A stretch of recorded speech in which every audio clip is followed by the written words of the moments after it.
Hello student, this सी ए सूरज झुंझुनवाला। कैसे हो आप लोग? मैं उम्मीद करता हूँ आप लोग बढ़िया हो, अपने अपने घरों में रह रहे हो, सोशल डिस्टेंसिंग का ध्यान दे रहे हो। और ये अगेन एक इम्पॉर्टेंट फेज ऑफ लाइफ है, क्योंकि you can see the third wave of Covid coming.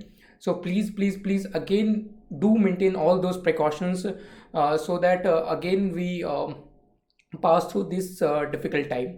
ठीक है students, we will discussing chapter 6 unit 1 of C A foundation accountancy, bills of exchange and promissory note, है ना?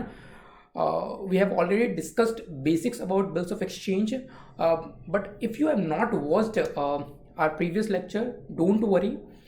हम उस सारे चीज़ों को, सारे कॉन्सेप्ट्स को यहाँ पे वापस से एक बार देखने वाले हैं, राइट? सो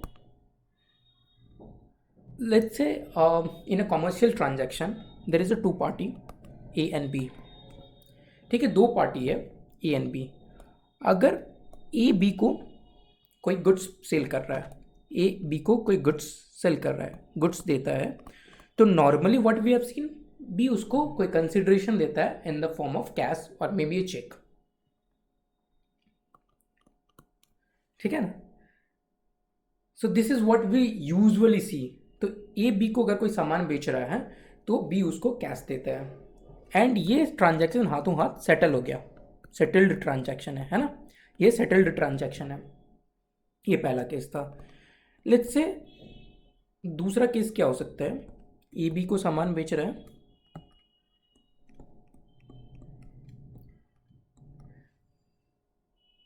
बी ए को ओरल प्रॉमिस कर रहा है। ओरल प्रॉमिस क्या कर रहा है कि I will pay the amount after, let's say after 3 months। Oral promise है, ठीक है? ओरल प्रॉमिस होता है ना कि मैं 3 महीने के बाद पेमेंट कर दूंगा, 1 महीने के बाद पेमेंट कर दूंगा, 2 महीनों के बाद पेमेंट कर दूंगा। We have seen all those things. So A B को सामान बेच रहा है, बी को एक ओरल प्रॉमिस दे रहा है, and this is what we call a credit transaction. Credit transaction, जिसमें ट्रांजैक्शन अभी सेटल नहीं हो रहा है, but based on a oral promise ये फ्यूचर में सेटलमेंट होगा।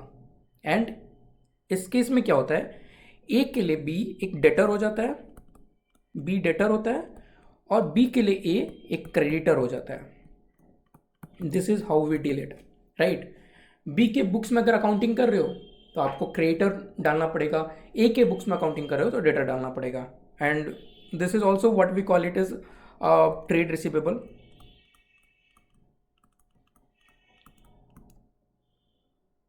ट्रेड रिसीवेबल, अकाउंट रिसीवेबल, है ना? ये भी बोलते हैं। एंड सिमिलर वे में क्रेडिटर को ट्रेड पेबल या अकाउंट पेबल भी बोलते हो।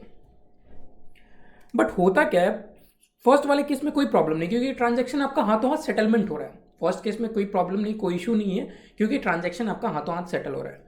But in the second scenario, second scenario में स्टूडेंट्स क्या होता है ना, सेकेंड सिनेरियो में स्टूडेंट्स ये होता है कि जब 1 महीने, 2 महीने या 3 महीने जो भी पीरियड अग्री हुआ था इन बिगनिंग, जो भी पीरियड इन बिगनिंग अग्री हुआ था, उस पीरियड को बीतने के बाद, उस पीरियड को पास ऑन होने के बाद भी पैसा देता नहीं है। बोलता है 2 दिन के बाद आओ, 4 दिन के बाद आओ, 5 दिन के बाद आओ।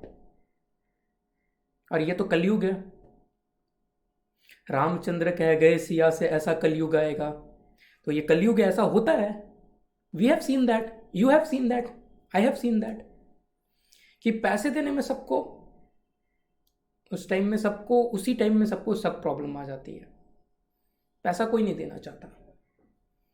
अब बेचारा ए तो फंस गया, ए ने तो सामान दे दिया था, बी अब पैसा दे नहीं रहा है। तो इस केस में एक जुगाड़ ये निकाला गया था, एक जुगाड़ ये निकाला गया था कि ठीक है, ओरल प्रॉमिस नहीं करो, रिटन प्रॉमिस करो।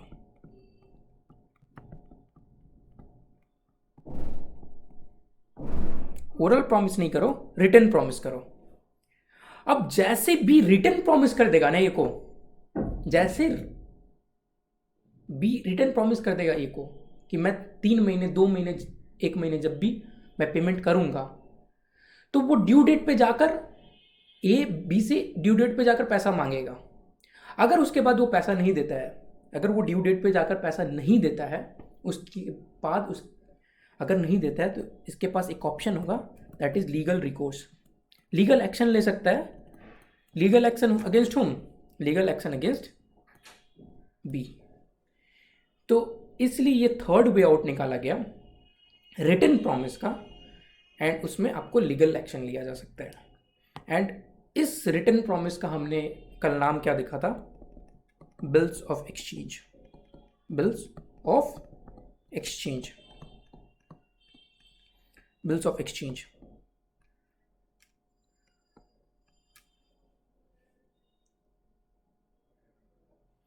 सो बेसिकली इसमें क्या था? Bills of exchange,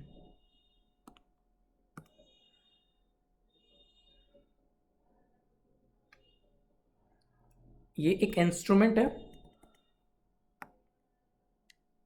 an instrument, एक इंस्ट्रूमेंट है, इन राइटिंग है, एन इंस्ट्रूमेंट है, इन राइटिंग है,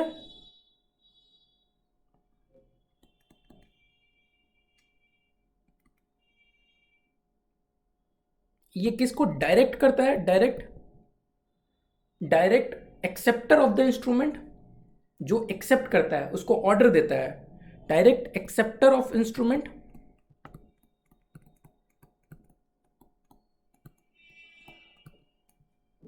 इंस्ट्रूमेंट होगा, नॉट एस। Direct acceptor of instrument to pay specified amount to whom?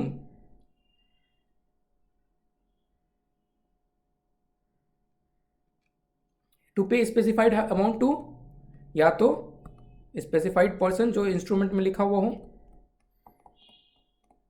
और order of specified person,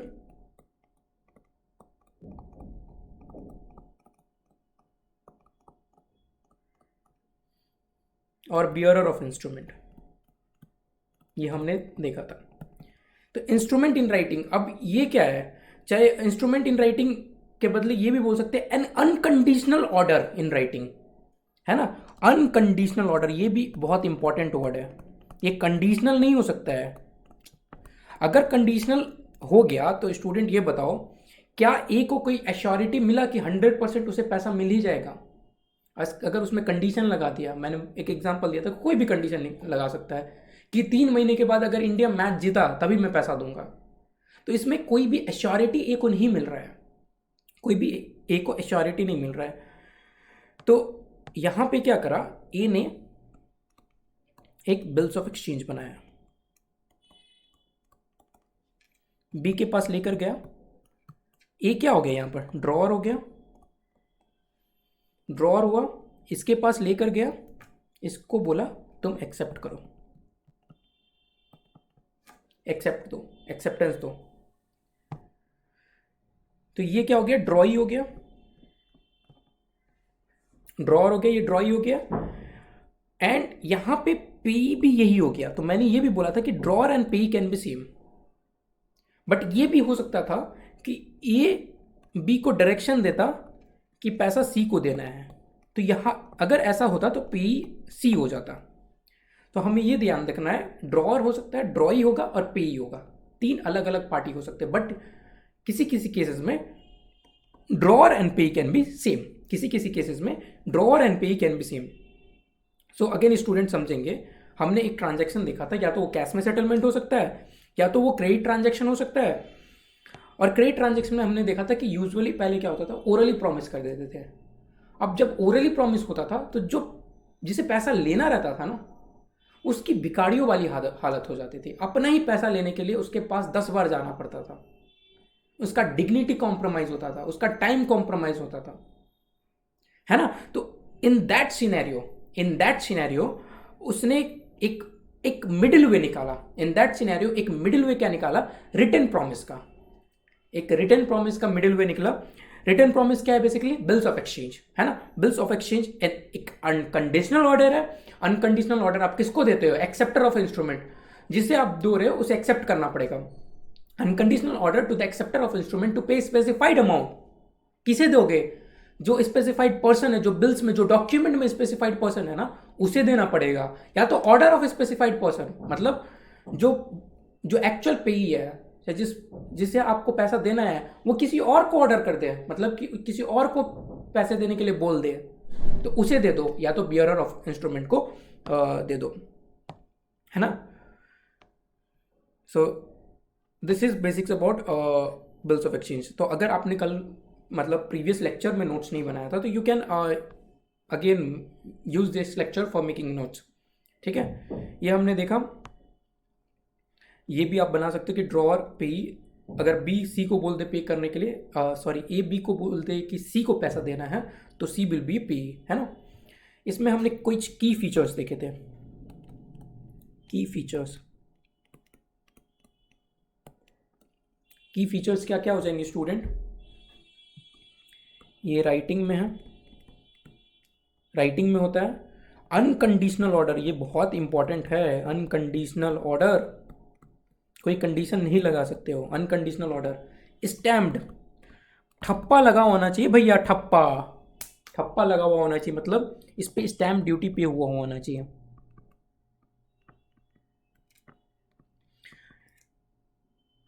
India में क्या होता है ना स्टूडेंट, सो बेसिकली अगर स्टैम्प ड्यूटी अगर पे होता है ना किसी डॉक्यूमेंट पे, स्टैम्प ड्यूटी पे होता है, अगर वो स्टैम्प्ड है तो वो एक कॉन्ट्रैक्ट का काम करता है, एक कॉन्ट्रैक्ट का काम करता है। मतलब आप जो दो पार्टीज है, जैसे हमारे एग्जांपल में ए और बी है, वो एक लीगली बाइंडिंग कॉन्ट्रैक्ट में एंटर हो जाएंगे, उससे लीगली बाइंडिंग कॉन्ट्रैक्ट में एंटर हो जाएंगे, और कल को उसको डिसओबे करता है ईदर ऑफ द पार्टी, अगर कोई भी पार्टी डिसओबे करता है ना तो उस केस में लीगल एक्शन लेने का राइट अराइज हो जाता है पार्टीज का, है ना। तो इसलिए स्टैम्प्ड होना बहुत इंपॉर्टेंट है, ताकि वो लीगल कोर्ट्स में, ताकि वो कोर्ट्स में रिकग्नाइज हो। उसके बाद acceptance bye drawing,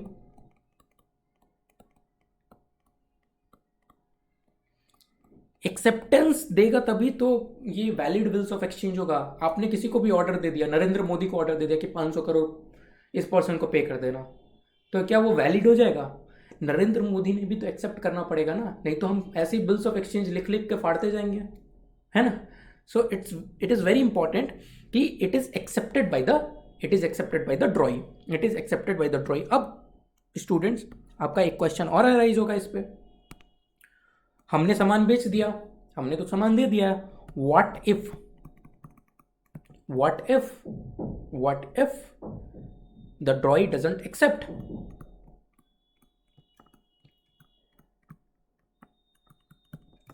what if drawee does not accept, तो ये हो जाएगा इट अमाउंट्स टू, मतलब एक्सेप्ट इन द सेंस दो तरीके से हो सकता है कि वो एक्सेप्ट ही नहीं, एक्सेप्टेंस ही ना दे, दूसरा वो रीजनेबल टाइम में साइन करके वापस ना बेचे, या तो वो साइन ही ना करे, या तो वो साइन करके अपने पास रख लिया, चाहे वो उसने उसे मिला, उसने बोला कि कागज का टुकड़ा है फाड़ के फेंक दो, तो ऐसा कुछ भी करता है, मतलब एक्सेप्टेंस नहीं दे रहा है, तो ये अमाउंट हो जाएगा it amounts to dishonour of bill, मतलब आपने इस बिल को डिसऑनर कर दिया, इस बिल को क्या करा, इस बिल को डिसऑनर कर दिया। अब इससे क्या हो जाता है, अब आप बोलोगे बिल को ठीक है डिसऑनर कर दिया, बट इससे क्या होगा, इससे आपके पास राइट आ जाएगा, बेसिकली जो सेलर था उसके पास राइट क्या आ जाएगा, right to legal action, legal action under negotiable instrument act, ये कानून बना दिया।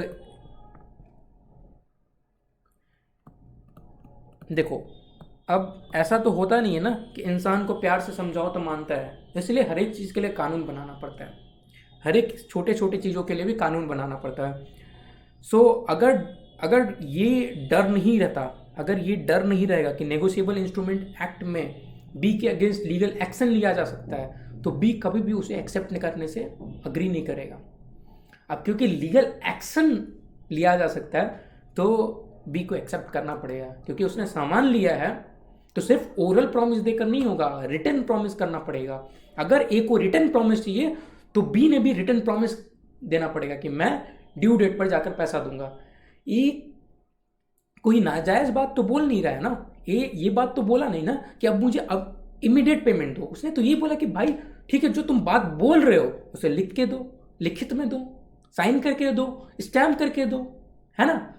तो इसलिए एक्सेप्टेंस होना बहुत इंपॉर्टेंट है। अगर एक्सेप्टेंस नहीं होता है तो वो डिसऑनर ऑफ बिल हो जाता है, और डिसऑनर ऑफ बिल में लीगल एक्शन कौन ले सकता है? ड्रॉअर ले सकता है। Right to legal action under negotiable instrument act किसके पास रहेगा? राइट टू लीगल एक्शन बच्चों ड्रॉअर के पास रहेगा, है ना, ड्रॉअर के पास रहेगा।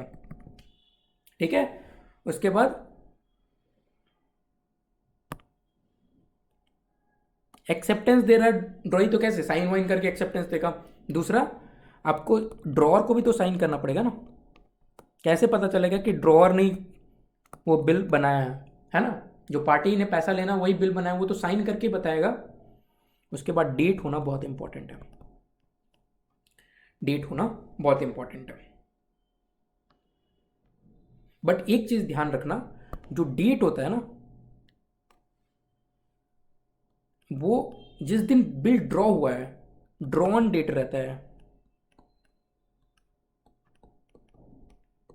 एक्सपायरी डेट नहीं होता है। मतलब किस दिन वो बिल ड्यू होगा ना, वो मिसिंग रहता है, सिर्फ ड्रॉन डेट रहता है। जिस दिन बिल ड्रॉ हुआ है वो डेट रहता है। अब देखो स्टूडेंट्स, यहाँ पे हमने देखा ए बी का ट्रांजैक्शन देखा, या तो कैश में सेटलमेंट हो जाए, क्रेडिट में सेटलमेंट हो जाए। क्रेडिट में यूजुअली ओरल प्रॉमिस होता था, अब बात हमने करा रिटर्न प्रॉमिस का, तो सिनेरियो में आया bills of exchange. Bills of exchange हमने बोला अनकंडीशनल ऑर्डर है, इन राइटिंग में है, और उसमें आप ऑर्डर किसको देते हो? एक्सेप्टर ऑफ इंस्ट्रूमेंट को, चाहे ड्रॉ ही हो जाएगा वो, to pay specified amount to specified person, और ऑर्डर ऑफ स्पेसिफाइड पर्सन, और बियरर ऑफ द इंस्ट्रूमेंट। यहाँ पे हमने ये भी देखा कि ड्रॉअर और पी सेम हो सकता है या डिफरेंट भी हो सकता है। सेम हमने की फीचर्स में क्या देखा?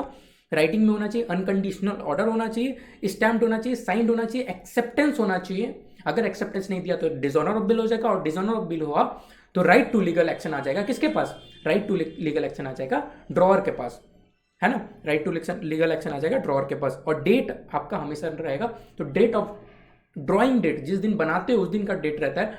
बट स्टूडेंट्स, ये वाला डेट मिसिंग रहेगा आपको। जिस दिन एक्सपायर हो रहा है, जिस दिन ड्यू हो रहा है, जिस दिन मैच्योर हो रहा है, जिस दिन राइट टू रिसीव पेमेंट आ जाता है, वो वाला डेट मिसिंग होता है। अब वो डेट अगर मिसिंग है तो वो कैलकुलेट भी करना पड़ेगा, जो हम लेटर अभी देखने वाले हैं।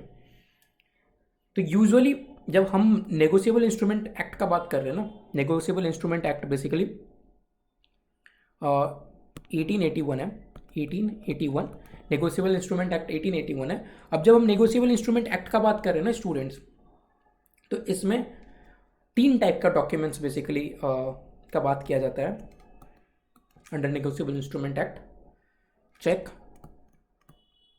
Check, bills of exchange, cheque, bills of exchange and promissory note, है ना। Cheque, bills of exchange and promissory note. अब तीनों में ऐसा होता है कि डेट कौन सा रहेगा? Drawn date.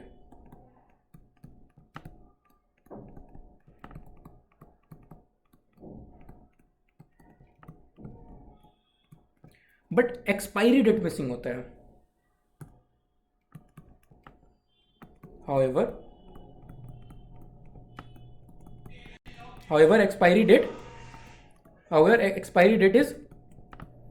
expiry date is missing। Date of drawn, कि जिस दिन आप इंस्ट्रूमेंट बना रहे हो वो आपका लिखा हुआ रहेगा, बट जिस दिन एक्सपायर हो रहा है इंस्ट्रूमेंट, वो मिसिंग होगा। however expiry date is missing। But पता कैसे चलेगा एक्सपायर किस दिन हो रहा है? चेक में स्टूडेंट, अगर आपको पता होगा, अगर नहीं पता है तो पता कर लो कि एक्सपायर 3 मंथ्स के बाद हो जाता है। 3 मंथ्स के बाद ये चेक को स्टेल माना जाता है, स्टेल चेक। ठीक है, 3 महीने के बाद, ये नेगोशिएबल इंस्ट्रूमेंट एक्ट में लिखा हुआ है कि अगर आपको कोई पार्टी चेक दे रहा है तो उसे 3 महीने के अंदर भजा लो, वरना वो चेक स्टेल हो जाएगा, बासी हो जाएगा, और वो चेक फिर आप बैंक में जाकर भजा नहीं सकते हो।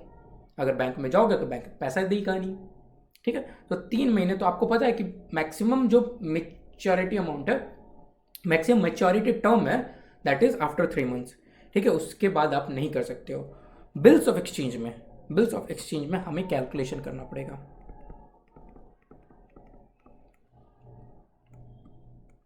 कैलकुलेशन करना पड़ेगा and will see about later about promissory note. Bills of exchange में हमें कैलकुलेशन करना पड़ेगा,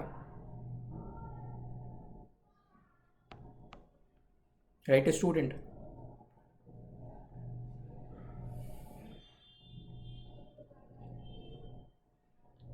सो टॉपिक बनाते हैं, कैलकुलेशन ऑफ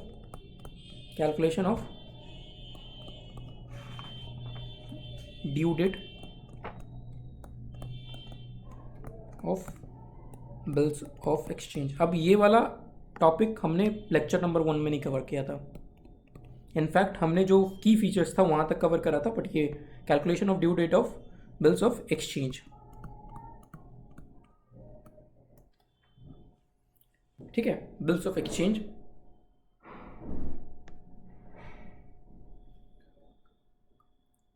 तो अब जब ड्यू डेट आप कैलकुलेट कर रहे हो ना, ड्यू डेट कैलकुलेट कर रहे हो, तो there are 2 types of due date.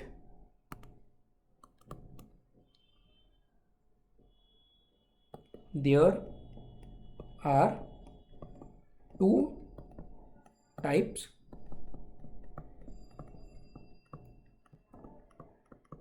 There are 2 types of due date student. There are 2 types of due date. एक ड्यू डेट क्या होता है, there are 2 types of due date. एक होता है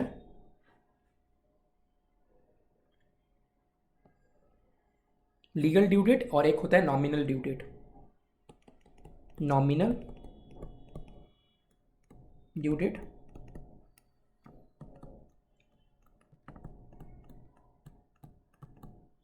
nominal due date and legal due date. Nominal name itself suggest is नाम के लिए एक ड्यू डेट होगा और एक लीगल ड्यू डेट होगा। दोनों का कैलकुलेशन कैसे होगा स्टूडेंट, दोनों का कैलकुलेशन कैसे होगा देखना, ध्यान से देखना। डेट ऑफ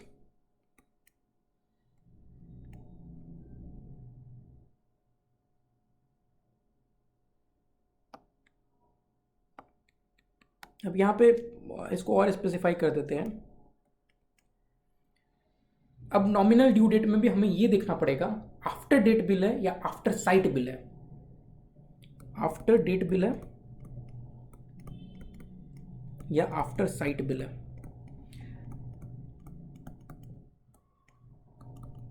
ठीक है। आफ्टर डेट है या आफ्टर साइट है, मतलब जो भी टाइम दिया हुआ है कि 3 महीने, 6 महीने, चाहे 2 महीने, चाहे 1 महीने, वो आफ्टर डेट 3 महीने का क्या बात कर रहा है या आफ्टर साइट। अब आपका ये क्वेश्चन अराइज होगा कि आफ्टर डेट का क्या मतलब है, आफ्टर साइट का मतलब क्या है। आफ्टर डेट का मतलब होता है डेट ऑफ ड्रॉल। जिस दिन आप ड्रॉ कर रहे हो बिल्स को, उसका उस डेट का मतलब होता है आफ्टर डेट। एंड साइट का मतलब जिस दिन एक्सेप्टेंस हो गया, जिस दिन वो देख लिया, जो एक्सेप्टर है वो देख लिया, तो वो हो गया आफ्टर साइट। तो डेट ऑफ एक्सेप्टेंस, ठीक है, डेट ऑफ एक्सेप्टेंस ये हो गया। प्लस इसमें आप क्या ऐड करोगे, जो भी टर्म ऑफ बिल है, maturity amount calculate, maturity date calculate करना है ना, तो टर्म ऑफ बिल तो आपको ऐड करना पड़ेगा ना, 1 महीना, 2 महीना, 3 महीना, जो भी है टर्म ऑफ बिल, इसमें भी ऐड करना पड़ेगा।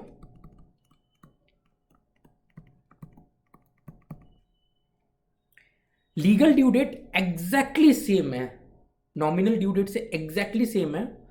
मैं इसको थोड़ा साइड में कर देता हूं।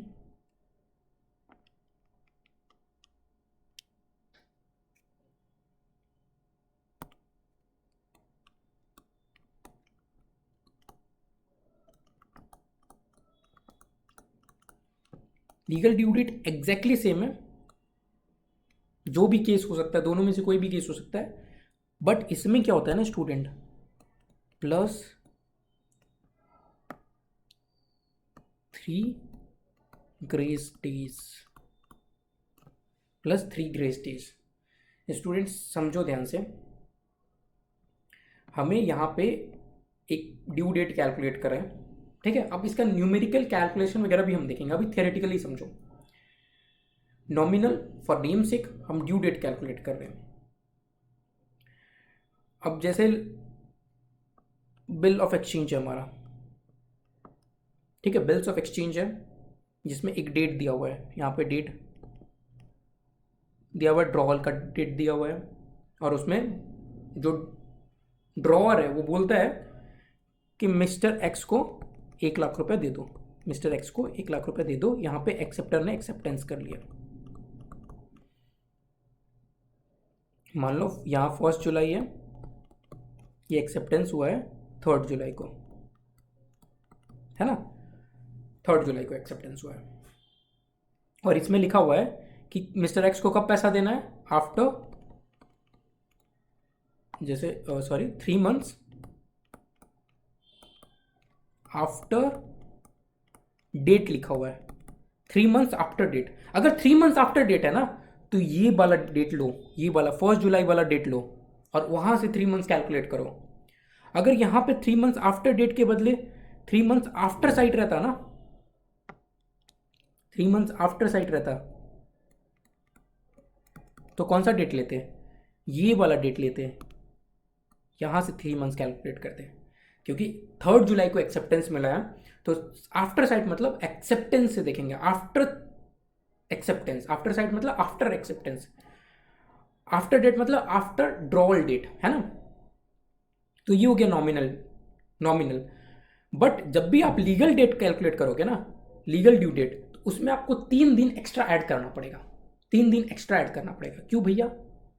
अब बताओ कि ड्यू डेट आ गया, उस दिन हो सकता है इमीडिएटली पैसा अरेंज करने में प्रॉब्लम हो। आप एक जो जेल का कैदी होता है, and before hanging as well, उसे भी एक पूछा जाता है आपकी आखिरी इच्छा क्या है।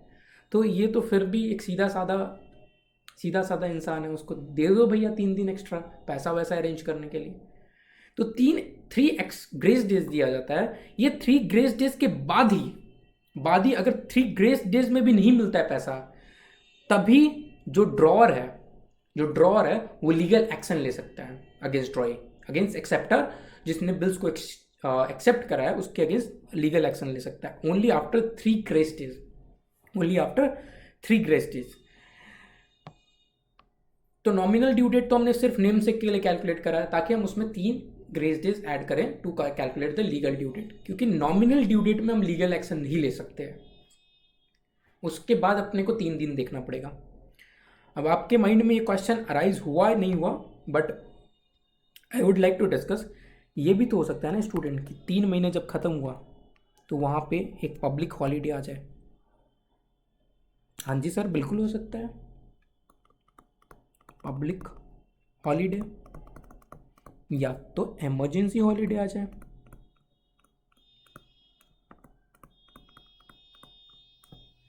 पब्लिक हॉलीडे आ सकता है या इमरजेंसी हॉलीडे आ सकता है, बिल्कुल आ सकता है। तो क्या करेंगे, पहले तो ये बता दो कि पब्लिक हॉलीडे और इमरजेंसी हॉलीडे में डिफरेंस क्या है। सो स्टूडेंट्स, पब्लिक हॉलीडे क्या होता है ना, कि जो गवर्नमेंट ऑफ इंडिया होगी, चाहे किसी भी देश की सरकार होगी, वो साल के शुरुआत होने से पहले, जो कैलेंडर ईयर स्टार्ट हो रहा है उससे पहले कुछ पूरे साल में कुछ छुट्टियां डिफाइन कर देगी कि ये ऐसा डेट है जिस पे बैंक वगैरह ऑपरेट नहीं करेगा, लाइक गवर्नमेंट ऑफिसेज वगैरह ऑपरेट नहीं करेगा। तो वो हॉलीडेज, अगर ऐसा कोई दिन पड़ गया जिस दिन बैंक वगैरह ऑपरेट नहीं कर रहा है, तो ये जेन्यून बात है ना कि जो एक्सेप्टर को उस दिन पैसे अरेंज करने में प्रॉब्लम आएगा। तो हम ये इंपॉर्टेंट, अगर 3 ग्रेस डेज के बाद अगर पब्लिक हॉलीडे जिस दिन ड्यू हो रहा है उसी दिन पब्लिक हॉलीडे पड़ गया, अब उस दिन एक्सेप्टर गया बैंक में जाकर पैसा लेने गया, चाहे बैंक में जाकर पेमेंट करने गया पेई को, तो क्या वो कर पाएगा? The answer is no, the answer is no. So there is a relevance of public holiday. उस केस में क्या करेंगे? तो पहले ये समझो what is a public holiday.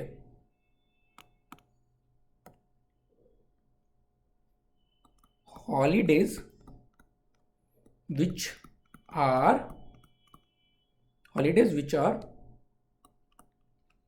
defined in official gazette.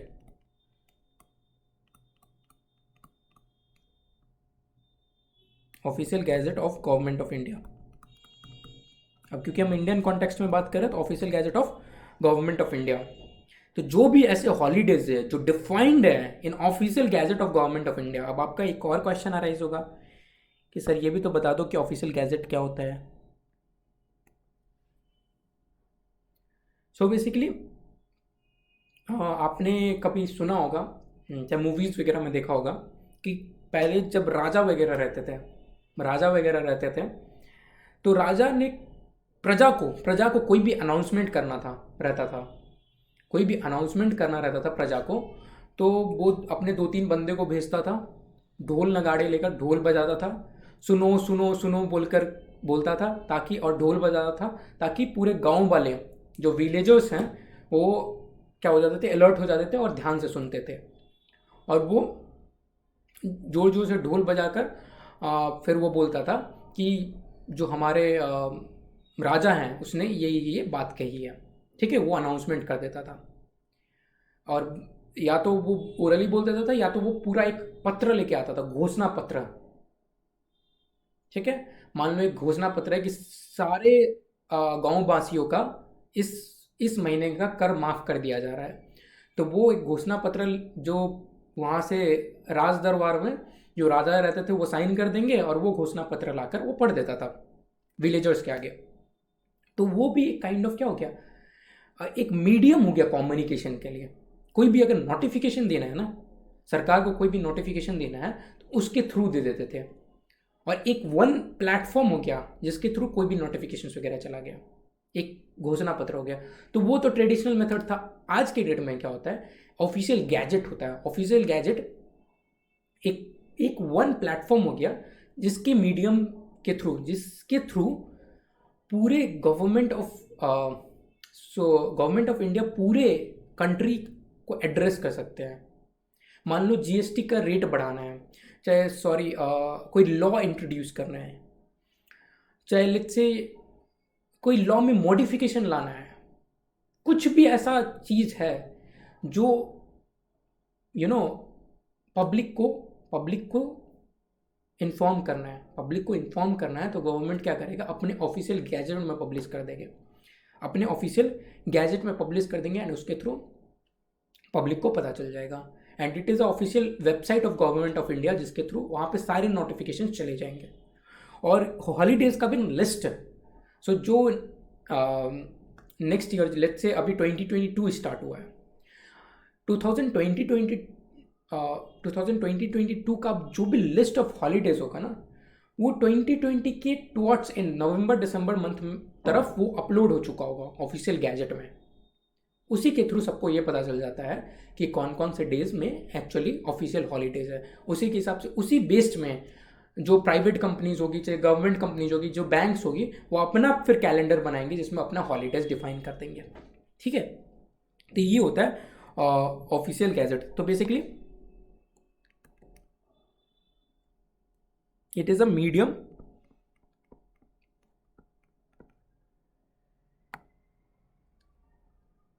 For communicating various notification, है ना, कम्युनिकेटिंग वेरियस नोटिफिकेशन. हाँ जी sir. Emergency holiday by the name itself you can understand कुछ तो गड़बड़ है, कुछ गड़बड़ हो गया. क्या गड़बड़ हो गया? स्ट्राइक लग गया, है ना, स्ट्राइक हो गया, लेट्स से नेचुरल कैलामिटी हो गया. अब जैसे कोविड किसी को पता नहीं था, पैंडेमिक हो गया. पैंडेमिक में भी बैंक्स वगैरह बंद थे. तो ऐसे इमरजेंसी हॉलीडेज भी हो सकते हैं. ऐसे इमरजेंसी हॉलीडेज भी हो सकते हैं। अब पब्लिक हॉलीडे में क्या करना है और इमरजेंसी हॉलीडे है तो क्या करना है, क्या ट्रीटमेंट करना है, ये समझो। तो जो ड्यू डेट होगा ना,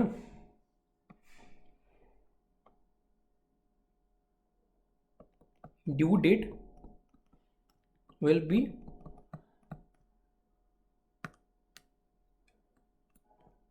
अब मैं before actually letting you know आप लोग से ये पूछना चाहूँगा कि पब्लिक हॉलीडेज पहले से पता होता है या फिर इमरजेंसी हॉलीडे पहले से पता होता है?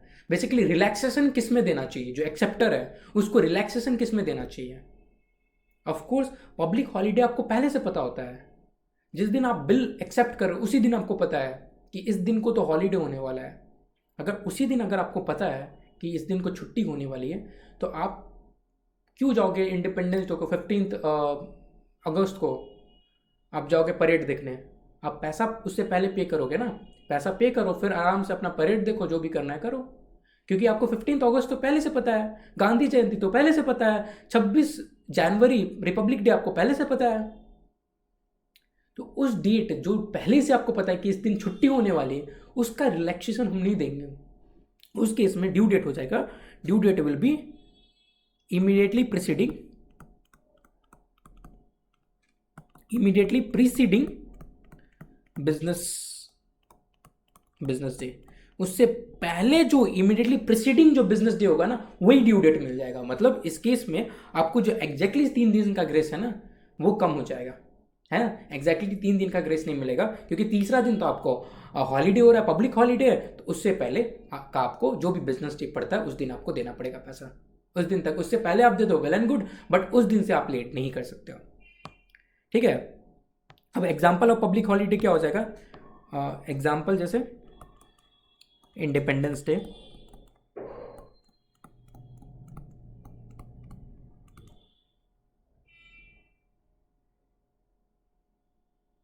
इंडिपेंडेंस डे एंड उसके बाद आपका जाएगा गांधी जयंती, होली, दिवाली,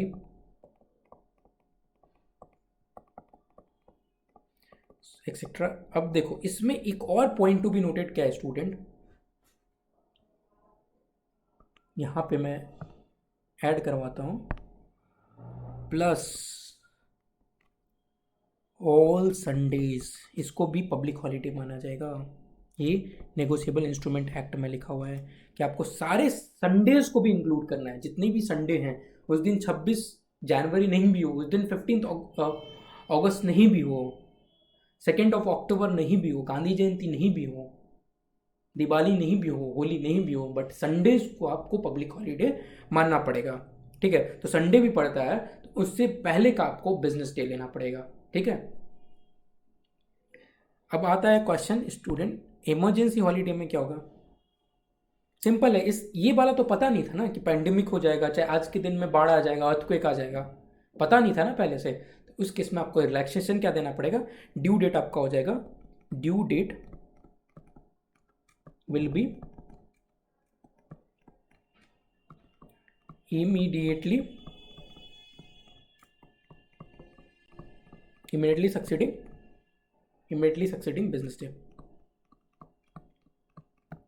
है ना, immediately succeeding business day.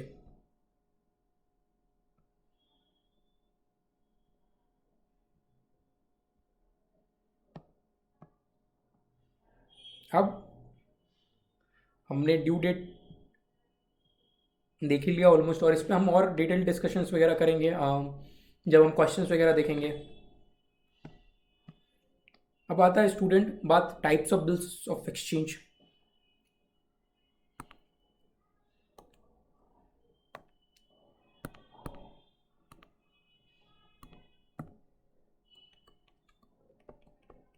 Types of bills of exchange,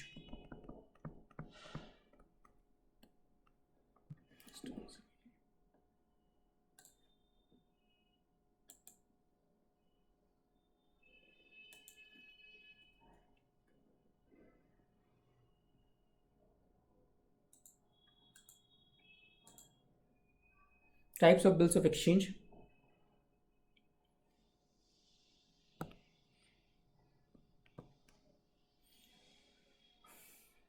inland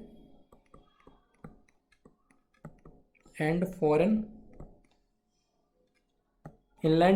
bill registered and bearer inland and foreign bill, registered and bearer bill, trade bill and accommodation bill, trade bill and accommodation bill, demand and term bill. So based on each criteria के based पे, ऐसा नहीं है कि ये all together मैं 4x2 8 types है, नहीं, क्राइटेरिया के बेस्ड पे इनलैंड एंड फॉरेन बिल हो सकता है, रजिस्टर एंड बियरर बिल हो सकता है, ट्रेड बिल एकोमोडेशन बिल हो सकता है, या तो डिमांड एंड टर्म बिल हो सकता है। क्राइटेरिया के बेस्ड में क्लासिफिकेशन करा हुआ है ना।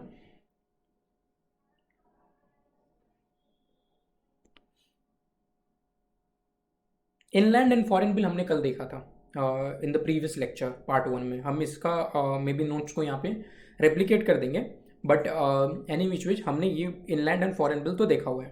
Now comes registered and bearer bill. Registered and bearer bill basically यही स्टूडेंट, रजिस्टर्ड बिल मतलब ये होगा कि जिस पार्टी को बोला गया है उसी पार्टी को पैसा दिया जाएगा, जिस पार्टी को बोला गया है उसी पार्टी को पैसा दिया जाएगा, रजिस्टर्ड है। बियरर में क्या हो गया, वो डॉक्यूमेंट जो बिल्स ऑफ एक्सचेंज जिसके हाथ में है ना, उसे पैसा दे दिया जाएगा।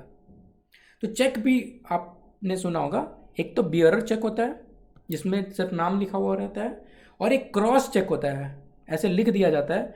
और अगर क्रॉस चेक हुआ ना, जो जिसका नाम लिया हुआ है, जिसका नाम लिखा हुआ है, उसी को पैसा दिया जाएगा, उसी को पैसा दिया जाएगा। और क्रॉस के साथ अगर आप अकाउंट पे ही डाल दोगे ना, तो जिसका नाम लिखा हुआ है उसके अकाउंट में ही जाएगा पैसा, किसी और मीडियम के थ्रू पैसा नहीं दिया जाएगा।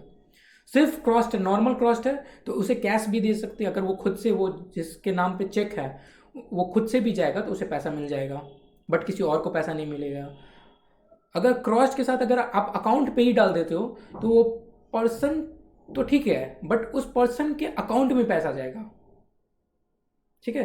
तो that is the most safest. जिस पर्सन को देना है पैसा, आप उसका क्रॉस कर दो, अकाउंट पे लिख दो, तो उस पर्सन के अकाउंट में पैसा जाएगा। और कुछ भी नहीं है तो बियरर चेक है।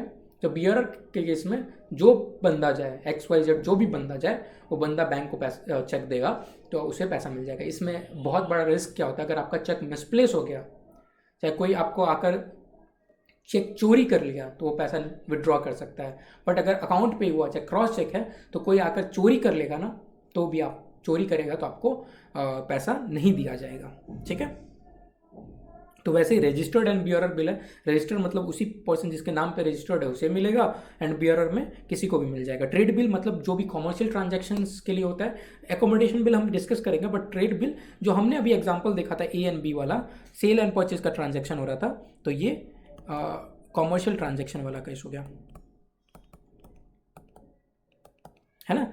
डिमांड बिल स्टूडेंट क्या हो गया, demand bill and term bill में now what is the difference. Demand bill payable on demand, मतलब उसमें कोई स्पेसिफिक ड्यू डेट नहीं होगा, कोई स्पेसिफिक ड्यू डेट नहीं होगा जो हमने अभी पढ़ा। उस वो जैसे ही जो ड्रॉअर है, चाहे पेही है, जैसे ही पैसा मांगेगा वैसे ही आपको एक्सेप्टर को पैसा देना पड़ेगा, ऐसे ही एक्सेप्टर को पैसा देना पड़ेगा। तो ये पेएबल ऑन डिमांड होता है। टर्म बिल स्टूडेंट क्या होता है, जिसमें स्पेसिफाइड टर्म मेंशन रहता है। जैसे हमने देखा था लेट्स से 3 मंथ्स, वो स्पेसिफाइड टर्म रहेगा। अब टर्म बिल हमने देखा था ना, 2 टाइप का हो सकता है, after date and after sight, after date and after sight. तो हमने लिंक कर दिया इसको टर्म बिल से। आफ्टर डेट मतलब ड्रॉल का डेट से, आफ्टर साइट मतलब एक्सेप्टेंस का डेट से,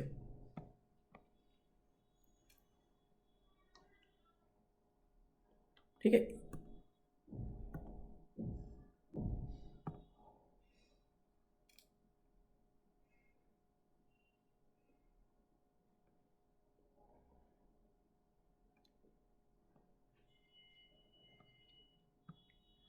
तो हमने कल स्टूडेंट इसका नोट्स भी बनाया था, अगर आप देखोगे तो instrument in writing containing unconditional order.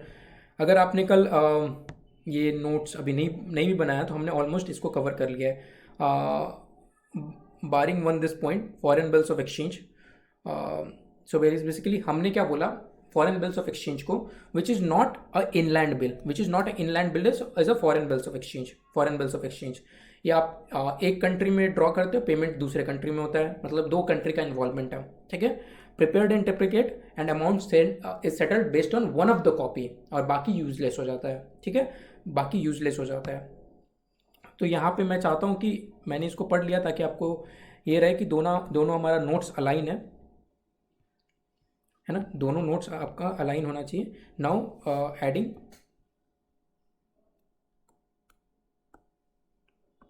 Foreign bills of exchange का हम नोट्स बना लेते हैं।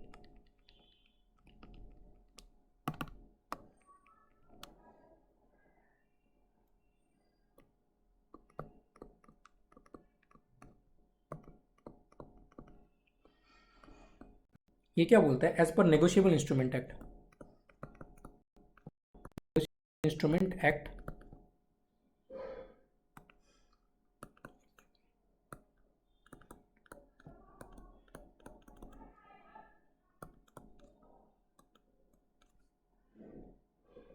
Is other then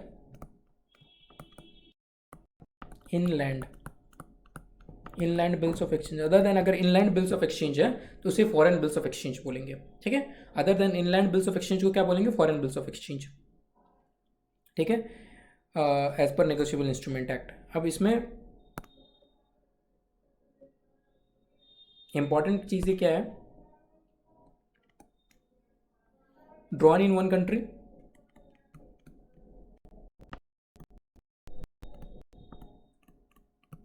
and payment in another,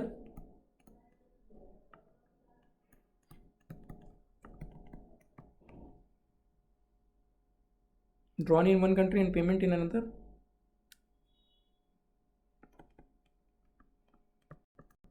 ठीक है। उसके बाद प्रिंट क्या होगा, drawn in one country payment in another, उसके बाद drawn in triplicate,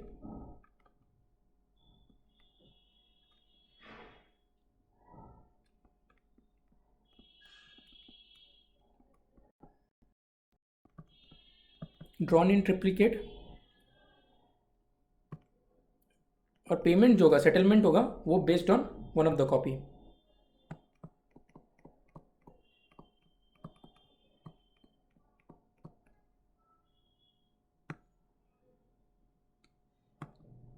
sorry guys,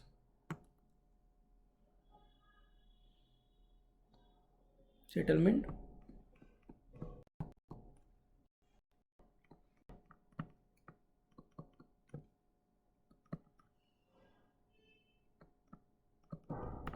अब ये इसलिए दिया जाता है कि आप दो कंट्री का इन्वॉल्वमेंट है ना, अब एक बिल्स ऑफ एक्सचेंज पहुंचने वगैरह में टाइम लगेगा, इसलिए आप 3 कॉपी बना दो ताकि सेफर साइड में अच्छा रहेगा, सेफर साइड में अच्छा रहेगा, ठीक है। उसके बाद हमने क्या देखा था, हमने एग्जाम्पल देखा था, एग्जाम्पल को भी एक बार रिप्लिकेट कर लेते हैं कि एक दो टाइप का हो सकता है, एक drawn outside India and drawn in India. Drawn outside India, drawn in India. तो पहले ड्रॉन आउटसाइड इंडिया में हमने देखा था क्या, drawn outside India, person resident in India, so drawn on a person resident outside India हो सकता है, payable outside India and payable in India, ठीक है। Drawn on resident outside India, बाहर का बाहर ही रह गया, पेबल इन इंडिया हो सकता है, पेबल आउटसाइड इंडिया हो सकता है। ड्रॉन इन इंडिया है, ड्रॉन इन इंडिया है, ड्रॉन इन इंडिया है, तो दो चीज़ हमें देखना पड़ेगा, person resident outside India plus payable outside India, plus payable outside India. तो अगेन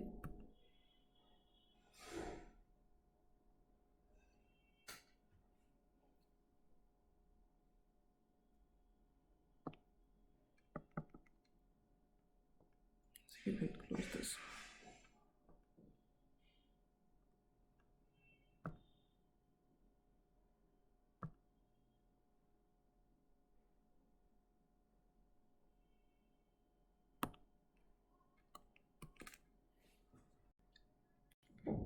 एग्जाम्पल्स हम लिख लेते हैं, दो टाइप का बेसिकली एग्जाम्पल से भी ये टाइप हो सकता है। दो तरीके से हमने इसको क्लासीफाई करा था, दो तरीके से क्लासीफाई किया था, drawn in India, drawn outside India, है ना। Drawn in India and drawn outside India. Drawn drawn drawn outside India, drawn outside India, drawn in India,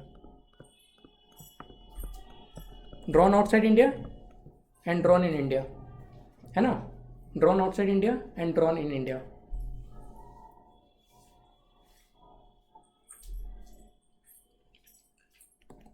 ठीक है।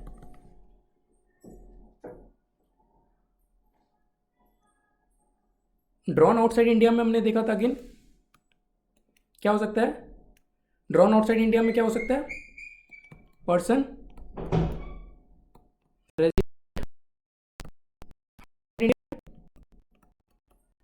इन India,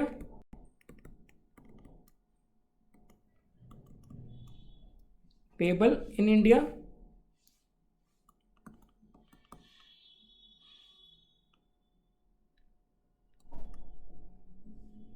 payable in India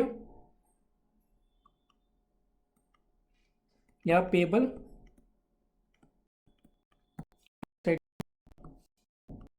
but drawn in India में आपको दो चीज आपका होना जरूरी है। पर्सन जो होगा रेजिडेंट इन इंडिया,